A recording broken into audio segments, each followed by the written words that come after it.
Olá, meus irmãos, sejam todos bem-vindos ao canal Teologia Simplificada. Eu sou o pastor Evandro Oliveira e estamos aqui para dar prosseguimento ao quarto trimestre de 2021, lições bíblicas dos adultos. Estamos estudando sobre o apóstolo Paulo, lições da vida e ministério do apóstolo dos gentios para a Igreja de Cristo. Nós chegamos agora à lição de número 9, cujo tema é Paulo e sua dedicação aos vocacionados. Vejam, meus irmãos, que as outras lições anteriores se encontram agrupadas em playlist para facilitar sua consulta.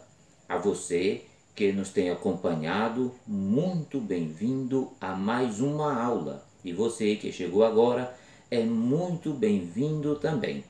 E olhe, meus irmãos, que no primeiro trimestre de 2022 estaremos estudando sobre a supremacia das Escrituras, cujo comentarista é o pastor Douglas Batista, e esperamos por você. Vamos ao cabeçalho da nossa lição de número 9, cujo tema é Paulo e sua dedicação aos vocacionados. Texto áureo diz assim: Olhai, pois, por vós e por todo o rebanho sobre o que o Espírito Santo vos constituiu bispos, para apacentardes a igreja de Deus, que ele resgatou com o seu próprio sangue. A verdade prática diz assim: no reino de Deus, a liderança mais antiga zela pelas lideranças mais novas. Os jovens vocacionados precisam de cuidado e zelo. Muito bem, meus irmãos, vamos para a leitura bíblica em classe. Leitura bíblica em classe se encontra no livro de Atos dos Apóstolos, capítulo de número 20, versículos 17 até o versículo de número 34.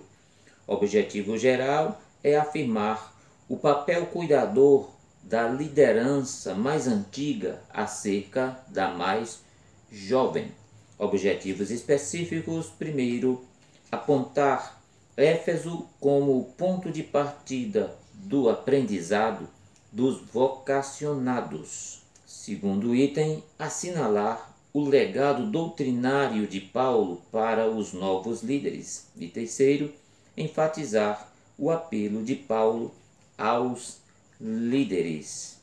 Muito bem, meus irmãos, nesta lição vamos estudar sobre o grande legado do apóstolo Paulo para os obreiros da atualidade, sua maneira de ensinar os novos vocacionados, seu legado doutrinário para novos obreiros e seus aspectos aos líderes do rebanho de Deus.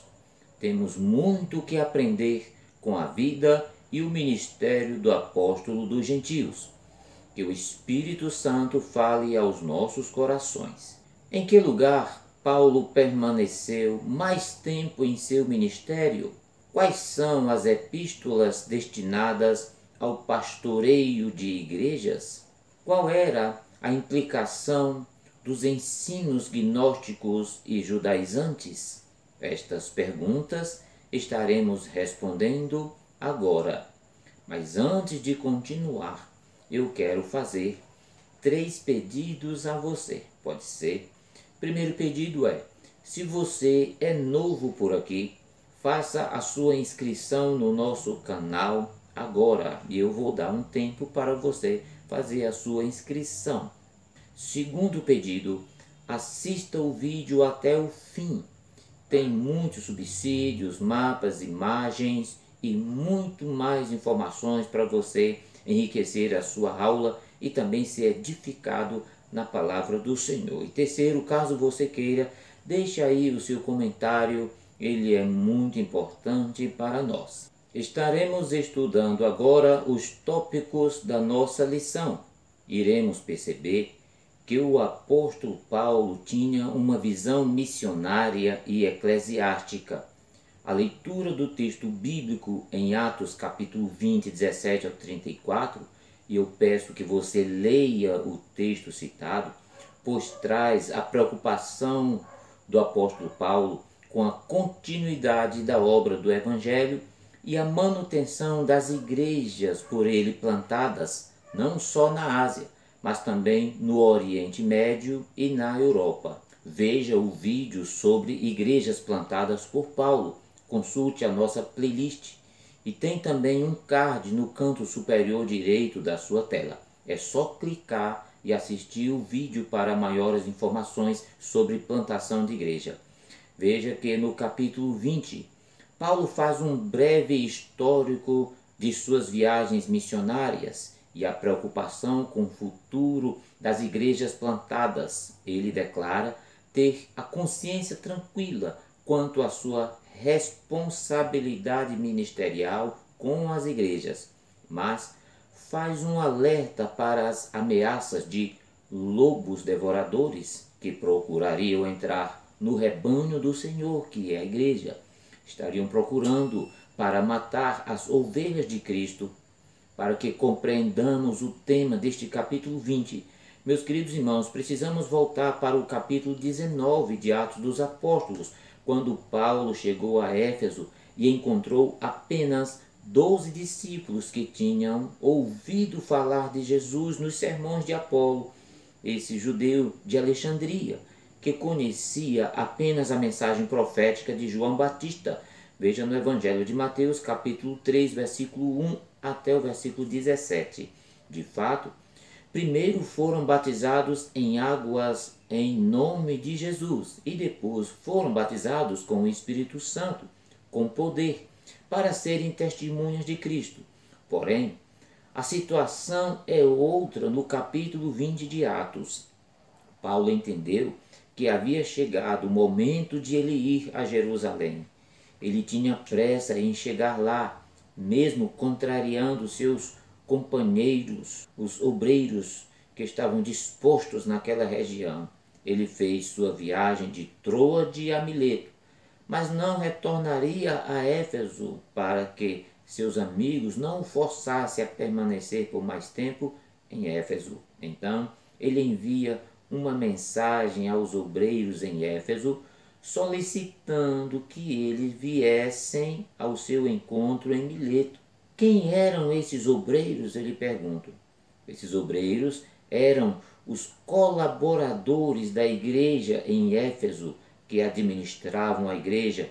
Nessa oportunidade, Paulo não apenas se despede deles, como também os admoesta a que fossem fiéis à doutrina recebida.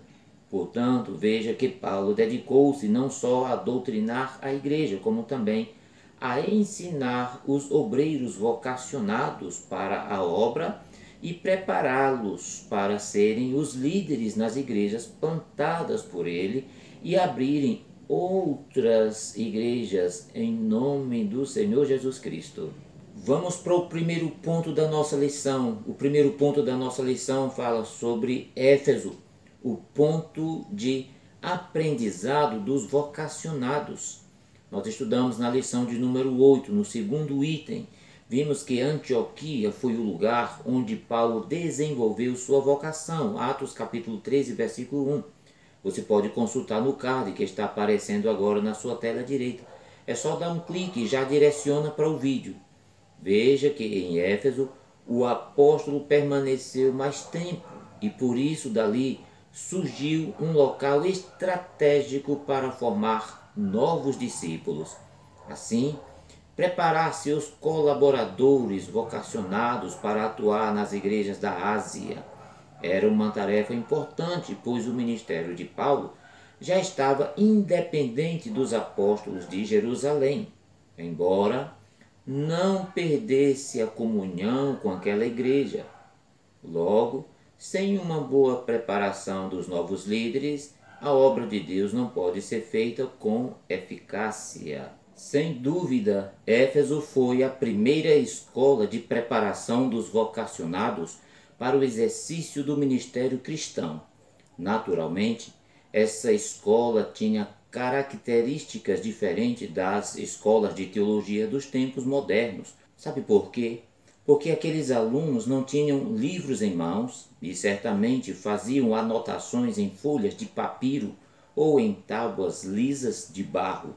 Eles não tinham o Novo Testamento montado, impresso, como nós temos hoje em nossas mãos. e o conteúdo do ensino de Paulo era oral, fazendo comparações com as escrituras do Antigo Testamento que existiam em rolos enormes, especialmente os escritos dos profetas que profetizaram sobre Cristo. Éfeso foi o lugar onde Paulo permaneceu por mais tempo. É interessante saber, irmãos, que o ponto de partida para o desenvolvimento vocacional de Paulo foi em Antioquia, onde ele foi recebido pela igreja e depois enviado junto com Barnabé para o campo missionário. Porém, os anos haviam se passado e Paulo estava amadurecendo o suficiente para poder implantar um sistema de ensino de preparação dos seus discípulos. Você sabe que o ministério de Paulo tomou uma proporção muito ampla. O ministério de Paulo tornou-se um ministério internacional. E ele leva o evangelho, leva as boas novas aos centros culturais do mundo. Ele não podia então atuar sozinho, por isso o apóstolo arregimentou e investiu em pessoas que o auxiliassem a levar o evangelho. Podemos citar nomes como os de Timóteo, Sópatro, Segundo, Trófimo, Tíquico, Aristarco, Filemon, Gaio, Priscila e Áquila e tantos outros. Essas pessoas recebiam ensinos diretamente de Paulo, ou seja, o ministério do apóstolo despertava novas vocações. Muito bem, meus queridos irmãos, não saia daí, ainda tem muito mais informações e subsídios para a sua aula. Nós estamos na lição de número 9, Paulo e sua dedicação aos vocacionados da revista Lições Bíblicas CPAD, quarto trimestre de 2021, cujo tema é o Apóstolo Paulo. Vamos agora para o segundo ponto da nossa lição. Segundo ponto, o legado doutrinário de Paulo para os novos líderes. E veja que aqui tem a advertência de Paulo a respeito dos judaizantes e gnósticos. E nós vamos estar estudando agora sobre este tema. Quem eram os judaizantes?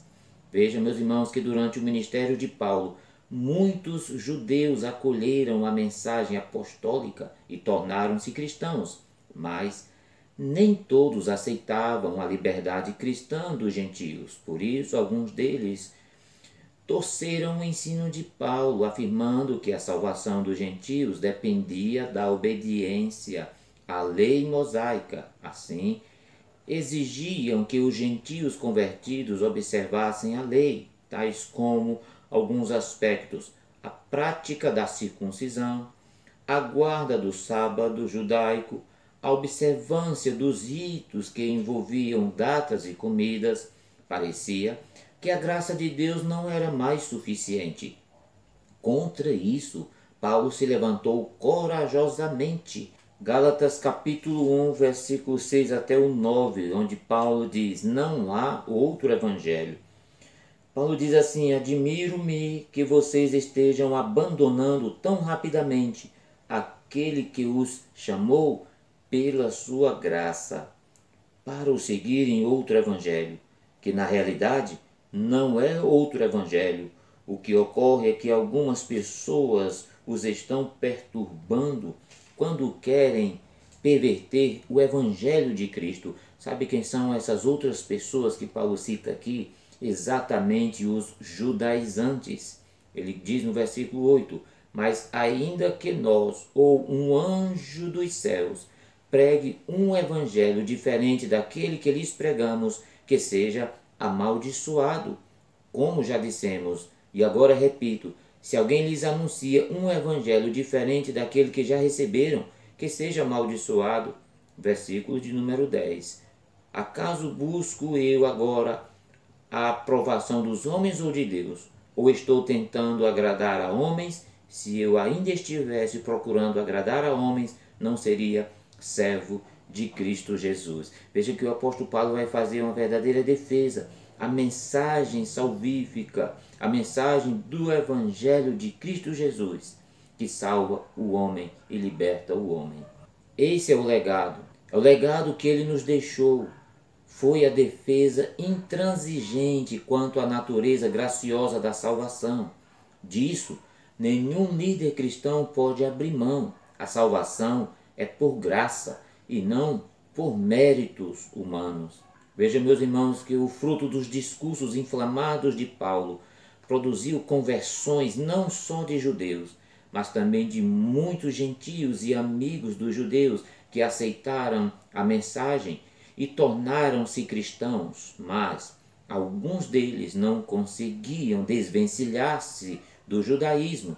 Essa insatisfação dos judeus que se diziam convertidos a Cristo começaram a torcer o ensino genuíno de Paulo, afirmando que a salvação dependia da observância da lei mosaica e que os gentios deveriam obedecer a essa lei para serem salvos. Entre as observâncias da lei estavam a prática da circuncisão, que era um rito moral e físico específico, especialmente para os homens, e também a guarda do sábado judaico e outros ritos que envolviam datas, que envolviam comidas, e tudo isso era exclusivo dos judeus, e na verdade esses judeus não haviam entendido a doutrina da graça de Deus. Para eles, a graça de Deus não era suficiente para a salvação, pois queriam de fato acrescentar essas leis, esses ritos à fé cristã. Por isso, Paulo teve que ensinar que a graça de Deus era suficiente para obtermos a salvação em Cristo Jesus. Veja, meus queridos irmãos, que Paulo aos Romanos, no capítulo 3 e o versículo 24, ele diz: sendo justificados gratuitamente pela sua graça, pela redenção que há em Cristo Jesus. Irmãos, é lamentável que, ainda em nossos tempos, igrejas que dizem ser evangélicas estão atreladas ao judaísmo e repetem ritos nos cultos. Ora, nós amamos os judeus e respeitamos a liturgia judaica, só que isso é especialmente deles e para eles. Os judaizantes modernos nem são judeus, mas são pessoas de outras raças que esquecem que não estamos mais no Antigo Testamento, não estamos mais na lei mosaica, mas nós estamos agora no Novo Testamento. Somos um novo povo, o povo do Novo Testamento. Muito bem, meus irmãos, vamos estudar agora quem eram os gnósticos. Veja que havia cristãos adeptos do gnosticismo. Eles acrescentavam elementos filosóficos à fé cristã que corrompiam a sã doutrina. Era uma filosofia prejudicial ao evangelho que Paulo ensinou. Os gnósticos se consideravam mais espirituais que os demais. Para eles, o espírito era mais importante do que o corpo e ensinavam que o corpo é matéria imprestável. E não é isso que a Bíblia ensina. Da implicação desse ensino resultava a banalização da graça de Deus. Uma graça que não requer arrependimento, não requer santidade, disciplinas espirituais, não é graça verdadeira. O apóstolo Paulo refuta esse falso evangelho dizendo: e o mesmo Deus de paz vos santifique em tudo, e todo o vosso espírito, alma e corpo sejam plenamente conservados irrepreensíveis para a vinda de nosso Senhor Jesus Cristo. 1 Tessalonicenses 5:23. Seu legado para nós no século XXI é: não banalize a maravilhosa graça de Deus. Muito bem, meus queridos irmãos, convido você agora para irmos ao terceiro ponto da nossa lição.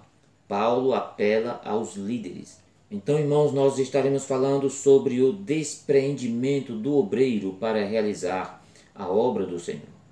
Acredito que Deus busca homens e mulheres capazes de desprenderem-se de todas as outras coisas da vida para obedecer à sua vocação. Esse desprendimento implica total abnegação das coisas materiais e plena confiança no cuidado de Deus para suprir todas as necessidades. Paulo tinha o coração livre da avareza e da ganância, ao contrário de muitos obreiros que têm perdido o ministério por causa da avareza, por causa da vaidade pessoal. Paulo, pelo contrário, Paulo procurou nunca ser pesado financeiramente para as igrejas que ele pastoreava, e quando recebia alguma ajuda, era para dar continuidade ao seu ministério, mas ele preferia fabricar tendas para vender do que depender daquelas igrejas. Mas, meus irmãos, quero ressaltar aqui que não há nenhum erro em as igrejas ajudarem no sustento de seus obreiros, nem mesmo daqueles que ensinam e pregam a palavra de Deus. A liderança de Paulo era uma liderança exemplar diante de todos, mas ele aconselhou aos seus obreiros que tivessem um olhar introspectivo para suas próprias vidas e a imagem que as igrejas teriam sobre cada um deles. Nenhum ministro de Cristo no pastoreio de uma igreja pode passar a ideia de um super-homem, a ideia de inatingível ou intocável, como se não pudesse ser atingido por forças externas, ou como se não se cansasse, ou como se não precisasse de cuidar do seu corpo e da sua saúde. Antes de querermos cuidar do rebanho de Deus, devemos cuidar de nós mesmos para estarmos em condições saudáveis de cuidar do povo de Deus. A Igreja de Cristo não deve ser tratada como sendo uma mera entidade social, porque a Igreja pertence a Deus e ninguém pode assenhorear-se da Igreja como se fosse dono dela. Pedro disse que a Igreja é povo de propriedade exclusiva de Deus. Veja, meus queridos irmãos, que o apóstolo Paulo deixa um grande legado para os obreiros da atualidade, sua maneira de despertar novas vocações, sua herança doutrinária para a nova geração de trabalhadores e o apelo que ele faz aos obreiros para cuidar do rebanho de Deus são marcas importantes para nortear os ministérios dos vocacionados de Deus. Então, é tempo de desenvolver novas vocações. Muito bem, meus queridos irmãos, e assim concluímos mais uma lição da nossa Escola Bíblica Dominical. E aguardamos você na próxima semana para mais uma aula da nossa escola. Que Deus em Cristo te abençoe rica e poderosamente. Amém.